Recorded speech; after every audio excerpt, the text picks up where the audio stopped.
दोस्तों, आज इस कहानी को सुनकर आपके अंदर सकारात्मक ऊर्जा का प्रवाह होगा। गौतम बुद्ध के विचारों को एक बार जरूर सुने। गांव वालों ने उनकी शिक्षाओं को सुनकर अपने जीवन में सुधार करना शुरू किया।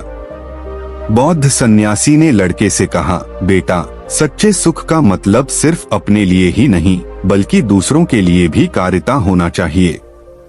वे दोनों मिलकर सामाजिक परिवर्तन के लिए काम करने लगे और गांव में शिक्षा, स्वास्थ्य और सामाजिक समृद्धि की दिशा में कई पहलुओं पर ध्यान केंद्रित किया।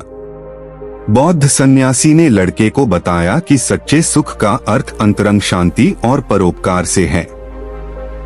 वे गांव वालों को एक बढ़ते हुए समृद्धि और सामाजिक एकता का एहसास कराने में सक्रिय रूप से शामिल हो गए। इस प्रकार उनकी कड़ी मेहनत और साझेदारी से गांव ने नए आयामों को छूने का सामर्थ्य प्राप्त किया और एक सकारात्मक परिवर्तन का संदेश दिया। इस गतिविधि से उन्होंने यह सिद्ध किया कि सच्चे सुख का स्रोत हमारे कर्मों और सहायता में है, जो समृद्धि और समर्पण से भरा होता है। गांव के लोगों ने उनकी एकता को देखकर और उनकी मार्गदर्शन में विश्वास करके एक समृद्ध और समर्थ समुदाय बनाया। लोग साथ मिलकर समस्याओं का समाधान ढूंढने में सक्षम बने और एक दूसरे की मदद करने का संकल्प लिया। बौद्ध सन्यासी और उस लड़के का संबंध गांव वालों के दिलों में गहरा हो गया और वे समृद्धि और खुशियों से भरा जीवन जीने लगे। गांव का वातावरण बदल गया और सभी ने एक दूसरे के साथ मिलकर सहयोग और समर्थन का महत्व अनुभव किया। बौद्ध सन्यासी ने लड़के से कहा, बेटा, सुख और समृद्धि वहाँ होते हैं जहाँ लोग एक दूसरे के साथ मिलकर प्रगति करते हैं और सहयोग में रहते हैं। इस बातचीत के बाद बौद्ध सन्यासी और लड़का मिलकर और भी अनेक समाज सेवा परियोजनाओं में शामिल हुए, जिससे गांव ने नए ऊंचाइयों को छूने का एक और स्तर हासिल किया।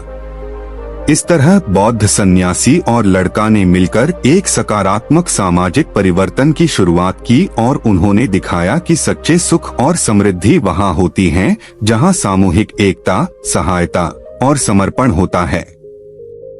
उनकी गुरु भक्ति और आत्मनिर्भरता ने गांव वालों को नए सोचने और काम करने की प्रेरणा दी। इस कहानी से हमें यह सीखने को मिलता है कि सच्चा सुख वहाँ मिलता है जहाँ हम अपनी आत्मा को और दूसरों को समर्पित करते हैं। जीवन में संयम, साधना और सही मार्गदर्शन से हम सच्चे सुख की ओर बढ़ सकते हैं। इस भव्य यात्रा में बौद्ध सन्यासी और लड़का ने दिखाया कि छोटे परिवर्तन से ही बड़े समृद्धि की ऊंचाइयों को छू सकते हैं। इसके लिए उनकी आपसी सहायता, सादगी और उत्साह ने एक साथ बनाए रखने का मार्ग दिखाया। यह कहानी हमें यह सिखाती है कि हम सभी मिलकर समृद्धि और सुख का स्रोत बन सकते हैं अगर हम अपने कर्मों को नेकी, सहायता और सेवा में ही लगा देते हैं। बौद्ध सन्यासी और लड़का ने अपने आत्मा के साथ उन्हें जीवन का सही मार्ग दिखाया और उनका सामर्थ्य गांव को समृद्धि की ऊंचाइयों तक पहुंचाया। उनका संयम, साधना और सहयोग ने नए सोच का संजीवनी प्रदान किया, जिससे गांव वाले अब एक और दूसरे की आदर्श जीवन शैली से प्रेरित हो रहे थे। इसके परिणामस्वरूप गांव में समृद्धि, शांति और सहज हंसी का माहौल बन गया।